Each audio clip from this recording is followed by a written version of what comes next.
Alright, boys and girls, because you didn't drink all of your milk, we're back with another episode on the Dead Kobe channel of Let's Fix Something Broken. That is already fixed.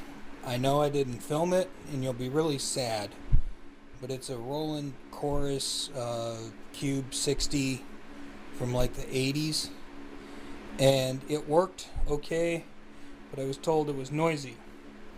So I cleaned all the pots and stuff and put fresh caps in it to bring it back to life, because the caps are from the 80s, and generally if electrolytic caps have been around since Ronald Reagan's presidency, because it's probably time to change them, and now it is really quiet, so the Jazz Cat that owns it will probably be happy. So now we have to turn our attention to this. It's a Fender Super. We've seen a few of these recently. We're getting inundated with them, but that's okay. This one has a lot of problems. The gent who brought this in has had other amps here before, and condition wise we look really good. This is one of those drip edge critters. I wonder if this is like the last one that was the 5 something or other circuit, maybe, instead of the 7 something or other circuit like it said on the sticker. But we may never know, because he's got the back, so that's okay. That's not missing. The sticker is gone. The rectifier tube is gone. That's not good. We suspect the power transformer has been changed, and the rectification has been changed to diode. We have the Sovtech 5881 tubes in here. This is kind of designed for 6L6GC, and these are not the right tubes. And my phone is ringing. And we also suspect that there's a speaker that might be a little wacky and other stuff, so we'll tear into this. Okay, well, this amp has seen some work and it's seen some trouble. This is obviously not the original power transformer, because it doesn't have a winding for the rectifier tube, which is why that got deleted. It looks like on our filament wires, one of the two of them got put to ground. That's did it actually get put to, yeah, somebody put one of the filament wires to ground. That's that's not the way it was supposed to work, because there is a center tap and that's to ground. Was this somehow like a 6? Was this that? Well, it should have been a 6. Was that a 12 volt line that they put one to ground to cut it down? I don't know. Our power cord is put on here, and that with crimp-on connectors. You know, automotive 12 volt crimp-on connectors are the perfect way to do that.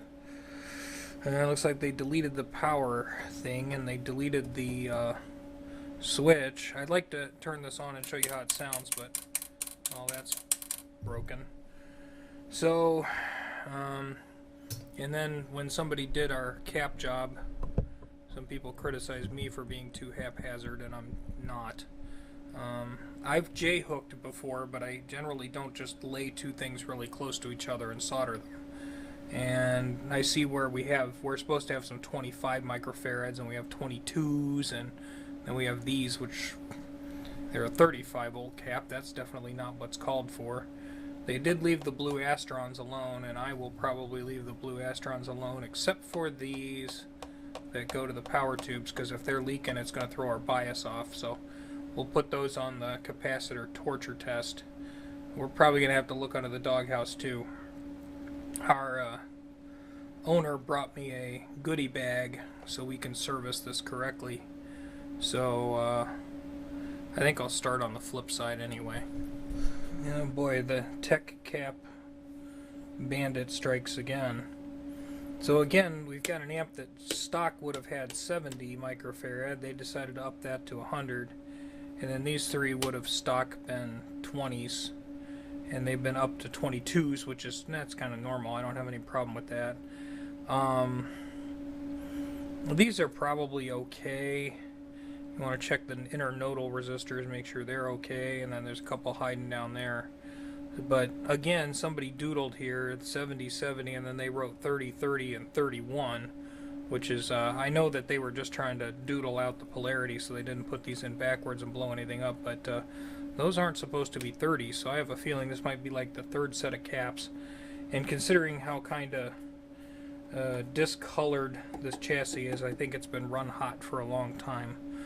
But anyway, Buddy brought us some fresh F&T capacitors, which everybody seems to get all excited about.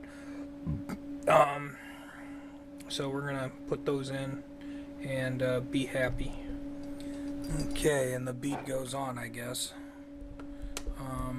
I got the tech cap things out of there, and the next thing that was observed was I checked those resistors. We got 220K, 1K, 4.7K. The 4.7's way out of whack. These two have both drifted high. Not a ton, but enough that they're kind of pushing it. They're like right at the tipping point, as is that one. They did throw some ones in this kit of caps and things to redo your doghouse, and these are sand resistor that are, you know, appropriate for this. And rather than being like, you know, these 1 waters here, they actually gave us a 2 water for the 1 watt position, or the 1K position, which makes good sense. Got a couple of 2 watts for here and a couple of 1 watts for there. These, although they don't necessarily look the part of an old Fender amp, they are the appropriate replacement, and they're flame proof, so when these things go up in smoke they don't actually catch on fire. So I'm gonna put those into, sorry buddy, I know you wanted ones that looked original, but these is roasted. Okay, and through the magic of video editing, we now have new F&T caps and new internodal resistors. The 220s, 220Ks, they hide kind of underneath those. The original values here were 70, 70, 20, 20, 20. These two are in series, so when you take two, the stock value would be 70 microfarad. When you put 2 of them in series, you get 35 microfarad, but you double the voltage and they would be 350s, so you get 700 volts. These are 80 microfarad at 450 volts. Yeah, so you're getting 900 volts at 40 microfarad, so you're only going up 5 microfarad with this value, as opposed to going up a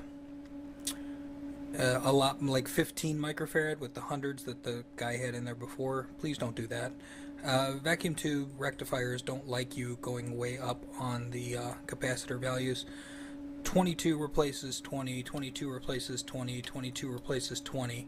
Again, going up a little bit on these values, close as we can do, close enough for government work, and that'll work. This tag board unfortunately has absorbed some moisture and has gotten about as crooked as the federal government, so I did the best I could. Doghouse is done. Now on to the next thing. Okay, so in here we're dealing with Buddy, who was trying to go too fast and just decided to lay the new components on top of the leads of the old components and just kind of rub some solder between them. Not a good way to make them stick down. They're sticking up anyway. And it looks like some of these 25 microfarad caps got replaced by 22 microfarad caps. That's not a huge hill of beans difference, but it's not right. The kit that dude bought for this amp included the F&Ts, and for a little 25 microfarad it's got Spragues. So Sprague Adams, and the little ones you can afford them, but I don't know if they're necessarily magic, but here they are. Put those in. Well, crap. Okay, so I took the first pair of the 22 microfarad capacitors out, which in order to replace them with the 25s, and I'm like, while I'm here, let's check these resistors. These are supposed to be 1.5 kilo ohms, and I've got 2.5 kilo, or 2.04 kilo ohms, and I've got 2.2 kilo ohms. These things are roasted.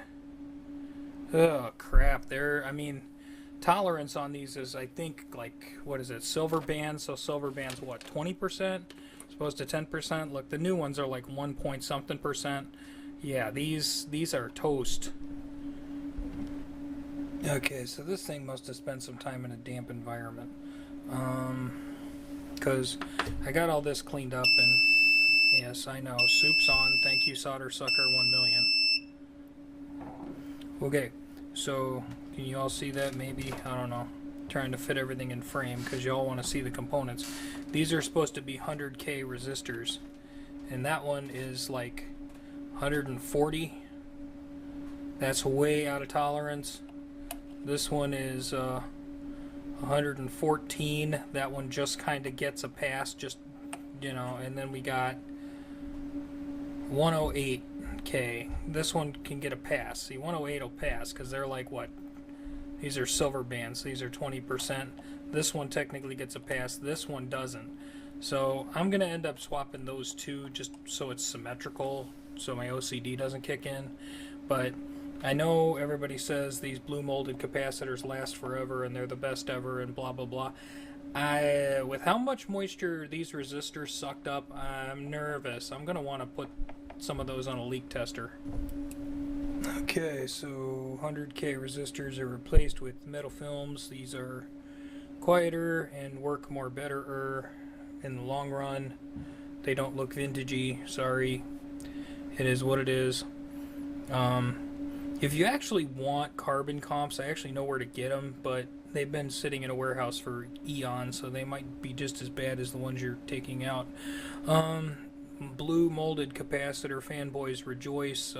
Pulled this 0.047 out, put it on the leak tester up to its 400 rated volts, and it passed. So there you go. Thumbs up, sideways. There you go. That's thumbs up. Good. 'Tis good. It can stay. So I put it back. I'm not all about ripping all the components out. I know some of you guys are changing all the components, man. You're wrecking the vintageness, man.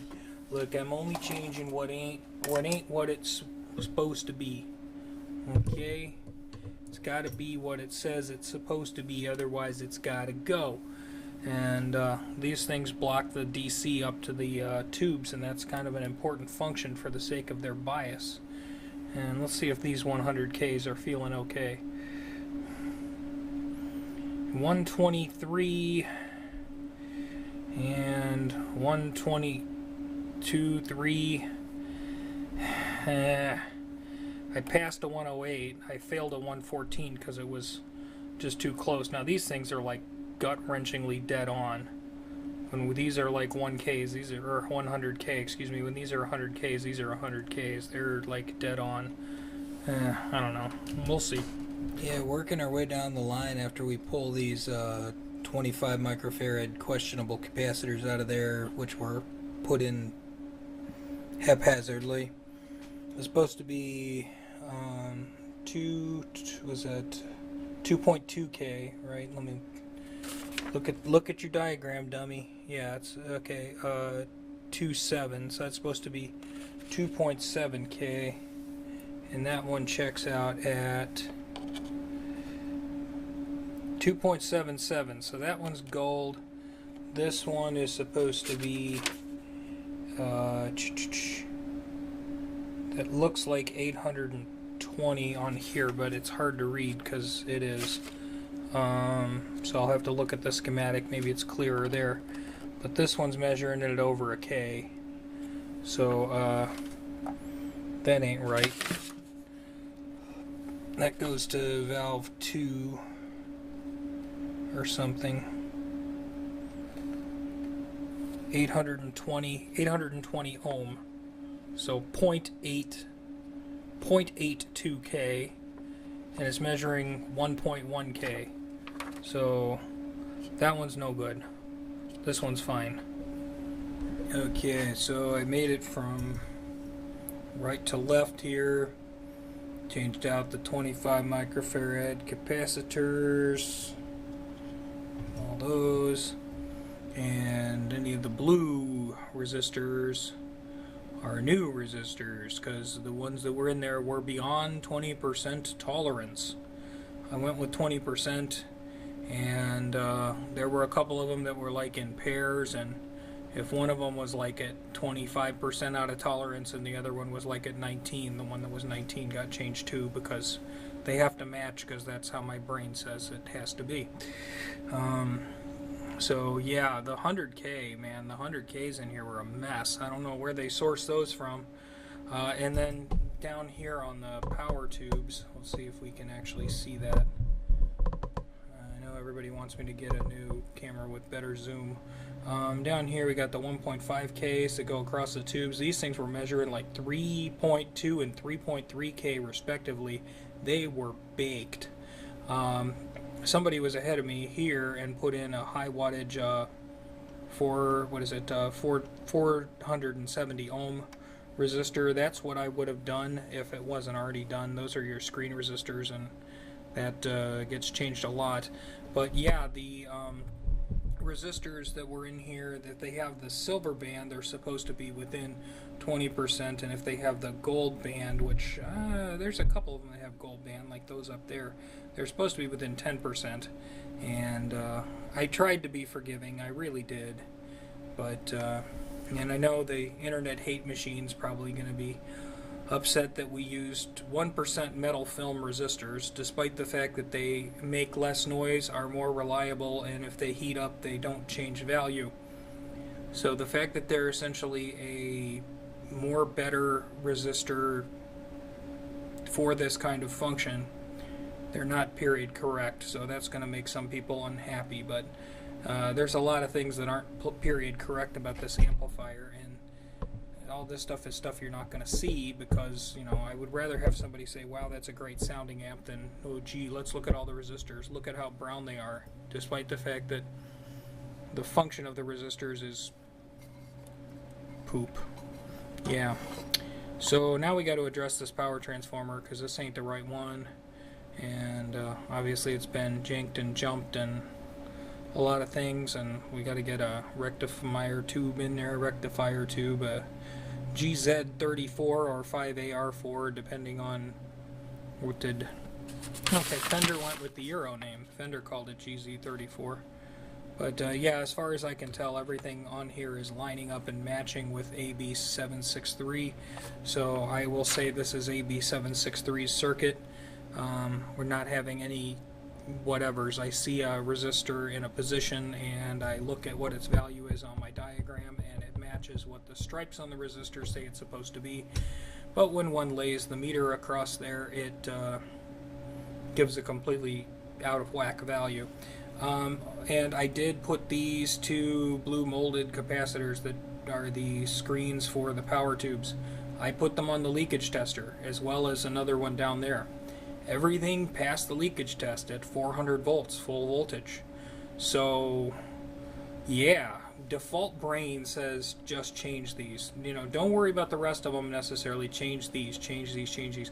But I know the internet gets an absolute excited woody for these anyway, because they, I don't know, they sound like magic or something. I don't know. Whatever. And, you know, if this had the brown or the more newer 70s style film caps or something, I would just swap these, so I felt better. But because we're trying to be more vintagey, we'll just leave those be. They are pretty darn reliable caps. Go figure. And some other oddballs. We have these tropical fish looking ones, which were like British mullards, I think, those couple there. Exciting. I know everybody loves the bumblebee and the tropical fish caps, where you have to try to read color stripes. It doesn't just write down what the value is like any normal modern capacitor does. Okay, so I still have to do this cap, the bias cap. It's hiding back here. This one. Gotta change that one. And then I'll probably do that at the same time, because I'm going to be taking up the power transformer out. So I'll make sure I get that one swapped too. But we're progressing. It's a slow, tedious process, but so far I don't think I have made any mistakes I didn't catch early. It is common and easy sometimes to put a capacitor in backwards, and I have been known to put a capacitor in backwards.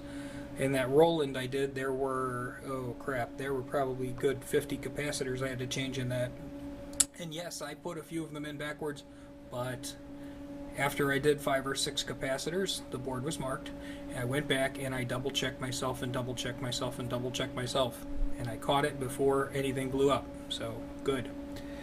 But yeah, if this was a newer amp and it had more of like these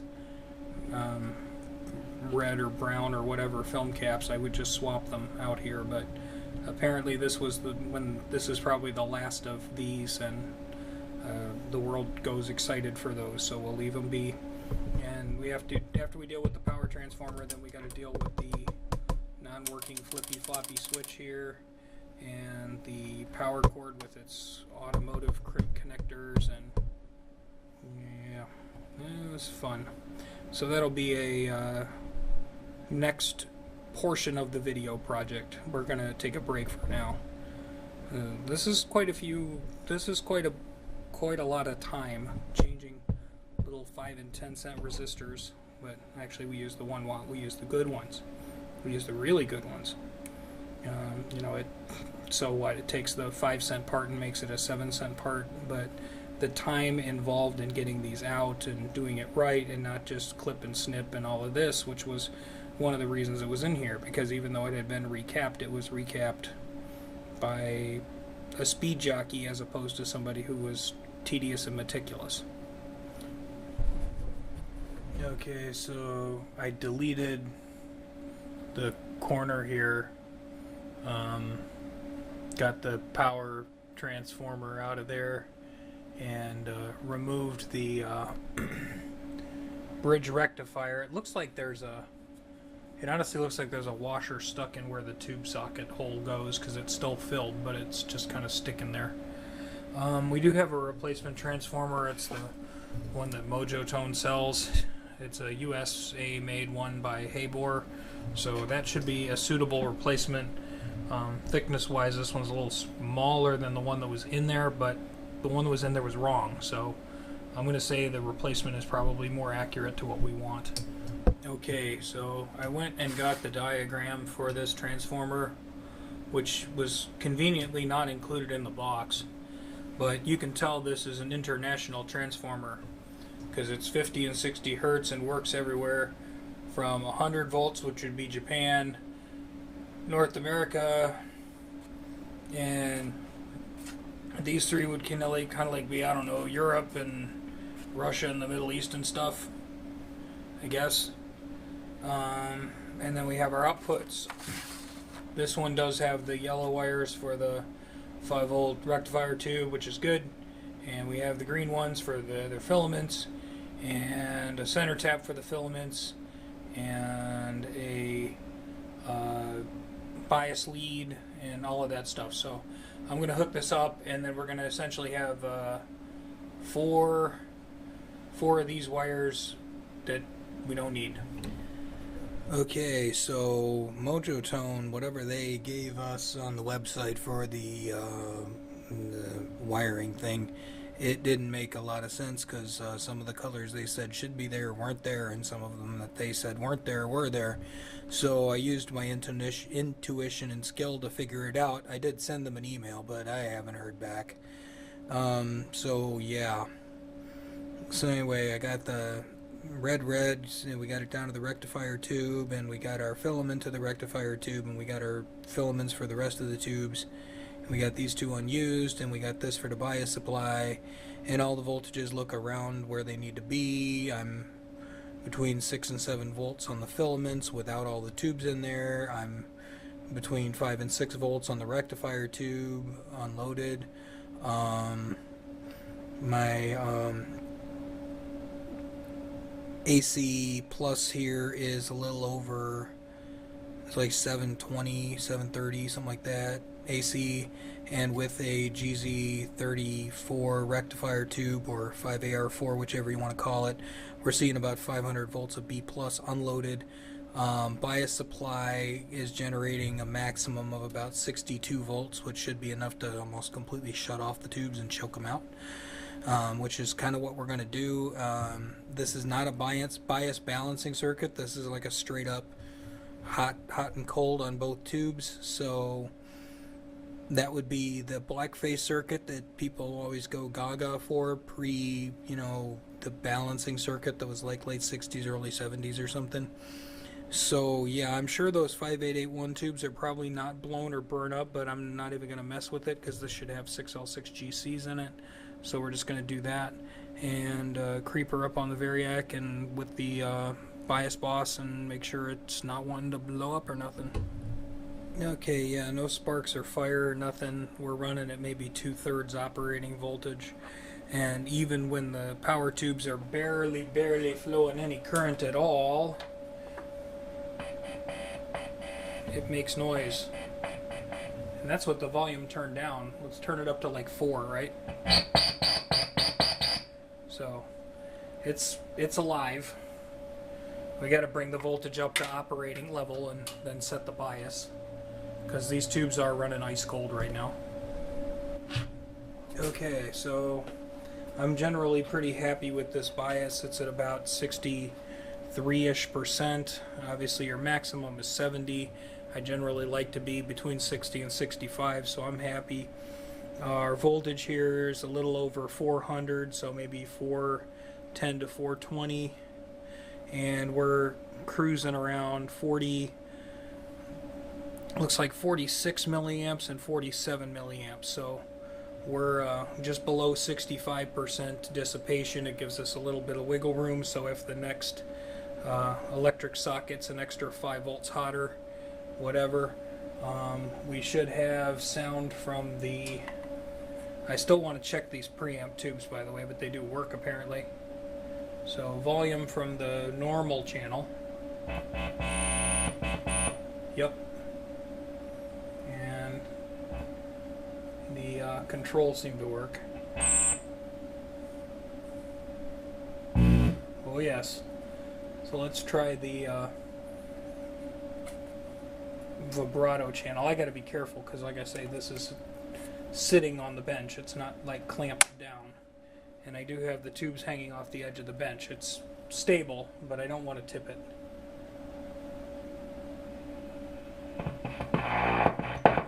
Okay, so we do have sound out of the vibrato channel. And a very different sound. The bright switch was on.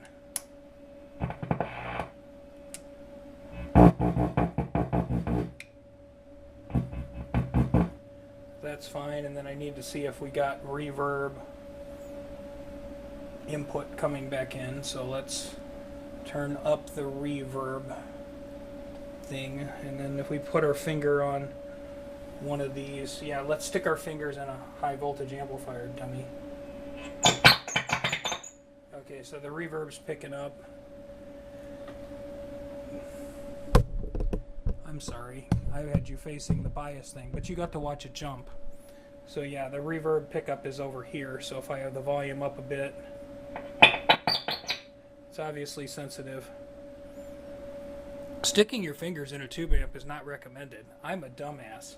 And let's see, we want to try the tremolo low, and to do that we will need a jumper lead, which I have to figure out where I put.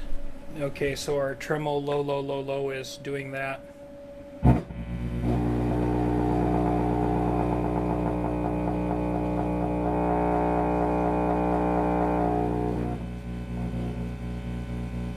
it's doing that. Now the other $2 question is it ticking?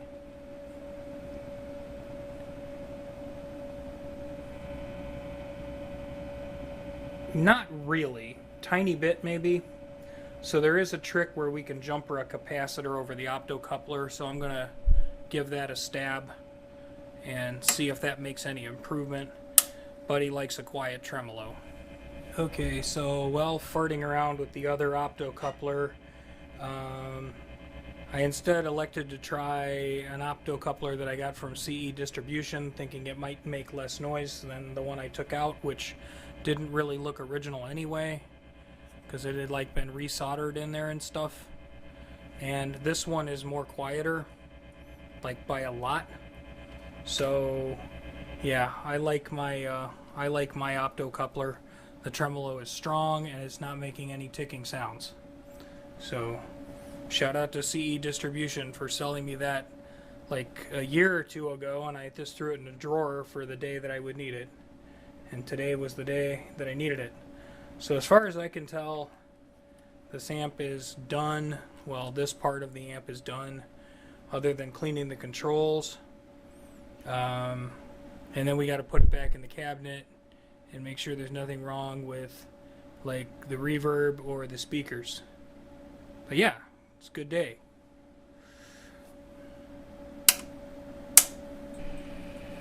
Okay, so I put the rest of it back together. I did test the rest of the tubes, and they were just like ordinary stock China 12AX and 12ATs, but they work fine, so that's good.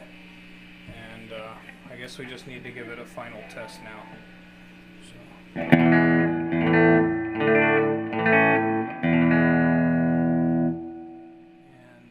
And obviously the reverb is very surfy. We're at like half. And then the tremolo sounds good. It sounds better with my optocoupler in it.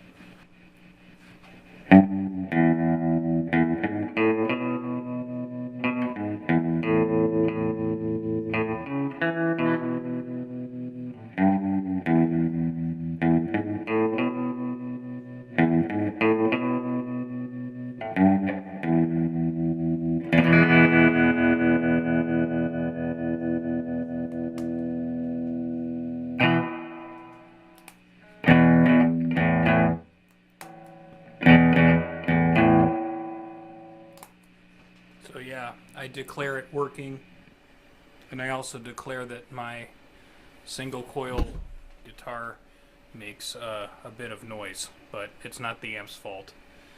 So yeah, I give this one a pass. Probably had a lot of hours on it, and it had a lot of resistors that were like 20% out of tolerance or more. And obviously it needed the correct power transformer and a lot of surgery, and so it's a lot of time, but now we're sort of restored back to the factory style. Okay, I never claim I restored it to factory specifications. There you go, factory specifications, because obviously you can't undo the history of one of these, and I'm not gonna go and pay a premium king's ransom for carbon comp resistors and things to make it even noisier, but just so it's vintage perfect, and hunting the world around for a original transformer and all of that is just, you're just asking for it. So we've got a good US transformer in there. We've got good metal film resistors replacing the carbon comps that went bad. We've got a new optocoupler in there, which makes the tremolo more better, and yeah, it sounds like a healthy amp now. The only thing missing for it is the one back piece, which the owner actually has. He just left it off to make it more convenient for me to take the chassis out, but I'm gonna call it a win. Hooray.